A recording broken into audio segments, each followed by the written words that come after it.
In this video, we get to hear Dr. Joe Dispenza explain what heart coherence is, and he starts by first walking us through what is not heart coherence. And then he explains the benefits between being in a beta brainwave state compared to being in an alpha brainwave state, which is much better because it's more relaxing and calming. And also, this is where you can find synchronicities and coincidences and opportunities showing up in your life. Also, there's a link available for you to try a free 20-minute brainwave entrainment sample MP3. And now let's hear Dr. Joe Dispenza explain heart coherence. We do a lot of studies on brain coherence and heart coherence. And let's talk about what it's not, okay? I mean, so when there's an emergency or when we're aroused by some threat or some condition in our life, or we can't predict an outcome, we can't control an outcome, we have the perception that something in our world could possibly get worse. We switch on that primitive nervous system, right? That fight or flight nervous system, and now the game is fight, run, or hide. The problem is with human beings, when we're at it, we feel like a loss of control. Our brain all of a sudden tries to control everything in our life. So every person, every object, everything, every place, every experience that you've ever had is mapped in your neocortex. So the arousal of the stress hormones drives the brain into a very high brainwave state called high beta. But then as you shift your attention from one meeting to another text to another person, to another thing, to another place you have to go, every one of those different elements has a neurological network in the brain. So like a lightning storm in the clouds, the brain starts firing out of order. It starts firing incoherently. And when the brain is incoherent, we're incoherent. And so think about when you're stressed. The most common thing that people do is they over-focus. They narrow their focus on whatever it is that's driving them to pay attention to it. And so then the act of paying attention to the problem is actually driving the brain further out of balance. And we've studied this. When you analyze that problem, that circumstance, that condition within the emotion that you are feeling and derived by the hormones of stress, you'll make your brain worse 100% of the time, because the analysis, the over-analysis is driving it further into a higher thinking, higher beta brainwave state. So this kind of narrow focus is what causes the brain to be a house divided against itself. So we thought, well, why don't we do the opposite? Why, instead of narrowing our focus on the cause, something physical, something material, because the hormones of stress actually heighten the senses and cause us to become materialists. So matter is the issue when there's survival. It's whatever's around the corner. It's whatever's going to happen. So we said, okay, let's teach people something else. Let's teach them how to broaden their focus.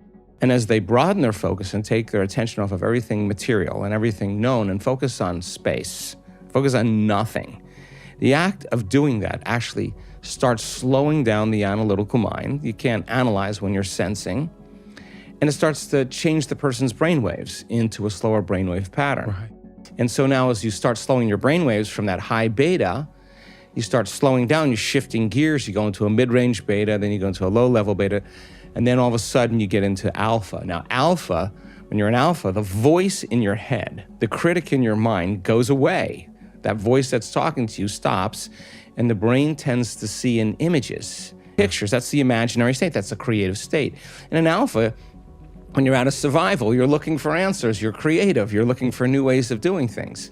So when they broaden their focus, not only do they move into alpha, but all of a sudden we start seeing those different compartments of the brain that were once subdivided, all of a sudden starting to unify. Different communities of neurons that were fragmented start to synchronize. So when you see the front of the brain talking to the back of the brain, the right side of the brain talking to the left side of the brain, you start knowing something good is starting to happen and the person's starting to create more order.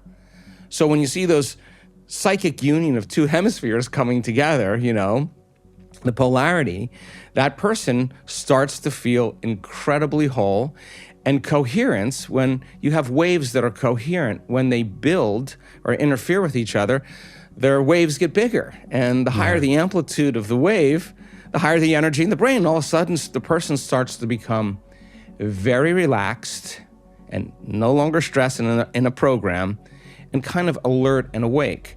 At the same time, when you're resentful or frustrated or impatient and you're sitting in traffic, the same hormones are released and your heart is actually beating like there's a tiger behind you, but you can't run, you can't fight, you can't hide. And the traffic is frustrating you even more, you're releasing more of those chemicals, so the heart starts beating against the closed system.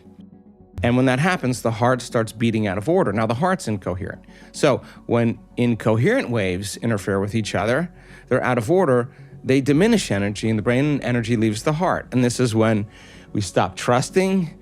This is not a time to communicate. This is not a time to learn. This is not a time to be creative. And energy leaves the heart.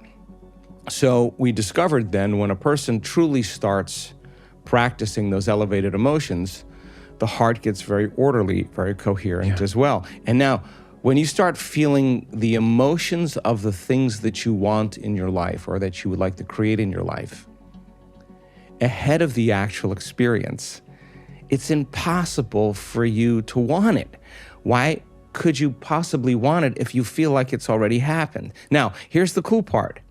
Maintain that modified state of being. Get so good at doing it with your eyes closed. Start practicing with your eyes open. And if you can maintain that modified state of mind and body your entire day, coherent heart, soon as energy reaches the heart, we've done thousands of studies on this, it's going straight to the brain. The heart starts to inform the brain that it's safe to create. At the exact same time, the heart begins to produce an external magnetic field. You got a Wi-Fi signal now. You start feeling connected. You start feeling more whole. The brain is coherent. It's directing a very clear vision of what it wants. Combine that clear intention with an elevated emotion, you have a different Wi-Fi signal. You have a different energy. And now the cool part about that is you start to see those synchronicities, those coincidences, those opportunities start showing up in your life, and you're not going anywhere to get them. They're actually coming to you. And if you'd like to be able to get some audios to help you change your state of being and be able to go into more of an alpha brainwave state, you might want to get your hands on these MP3s. There's a module in here, in particular module number 3, which focuses a lot on alpha light meditation music. So if you like that, I'll leave a link for you guys in the description below. All right, thanks. This is D.S. Yvonne at reprogrammingmind.com. Bye for now.